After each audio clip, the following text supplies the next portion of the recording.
have a cough and also struggle with erectile dysfunction? It's Anita Tatavarthi, your acupuncturist friend with over 20 years of experience. Let me give you an acupressure tip that may help you out. So many times in clinic, I see that there is maybe another health issue that can impede the performance that you desire in the bedroom. One issue that I've seen a correlation and a link is that if you are coughing and you have this constant lingering cough, or you have a cough from another illness, be sure to work with your doctor.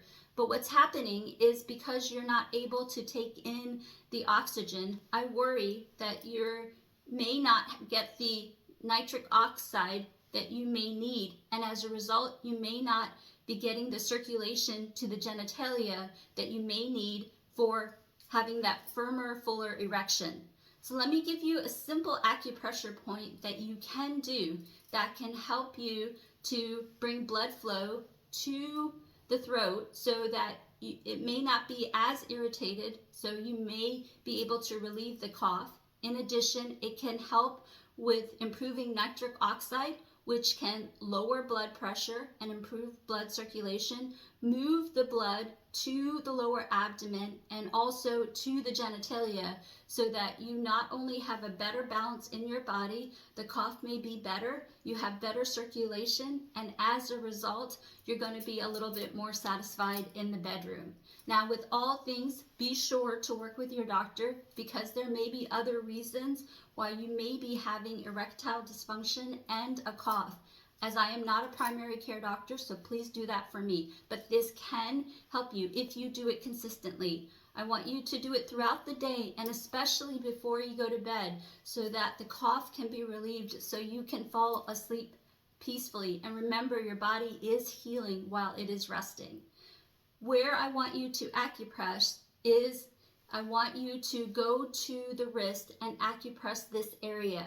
This area is brilliant in so many different ways. In Chinese medicine, the mirror image is like this, where the forehead and hair is represented by the fingers, the eyes is represented by the knuckles, and the mouth chin is represented right at the wrist.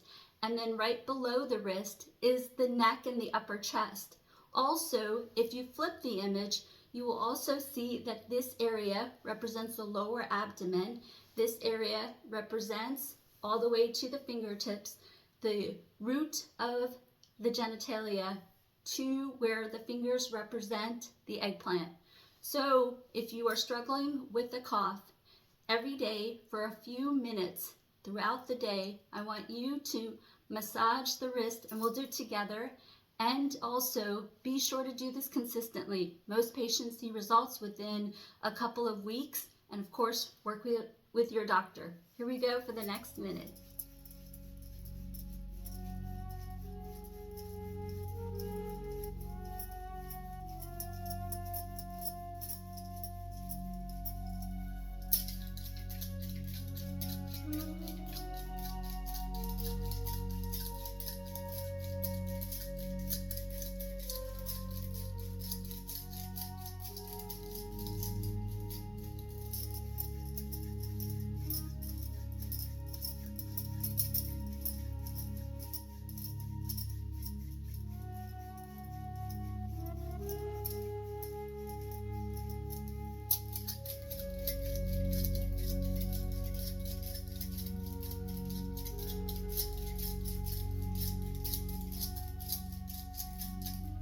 I wish you all the best.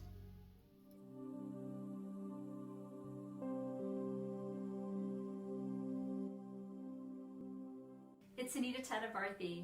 I wanted to sincerely ask all of you that if there is a certain topic that you want to know more about, please comment down below or attend our lives and let us know. I want to deliver the information that could better your lives, and I have a team of mentors that I work with. Also, all of our social media money, I'm so proud to announce this, goes towards free clinics. So if in your heart you feel compelled to give a donation, click on the first link in the bio, and know that every single time you watch my videos, it goes towards the free clinic. Thank you for your support. We would like to thank Anita's friends and business contacts who donated their time, money, and medical supplies to the Rapely Free Clinic. We're here in my grandfather's marriage hall, which has now been converted into our clinic or free hospital. We have been here for 4 months, and we have treated about 1,000 patients with over 8,000 or 9,000 patient visits. Most of the patients are farmers and agricultural workers, so a lot of the things that they're dealing with is canes, lots of different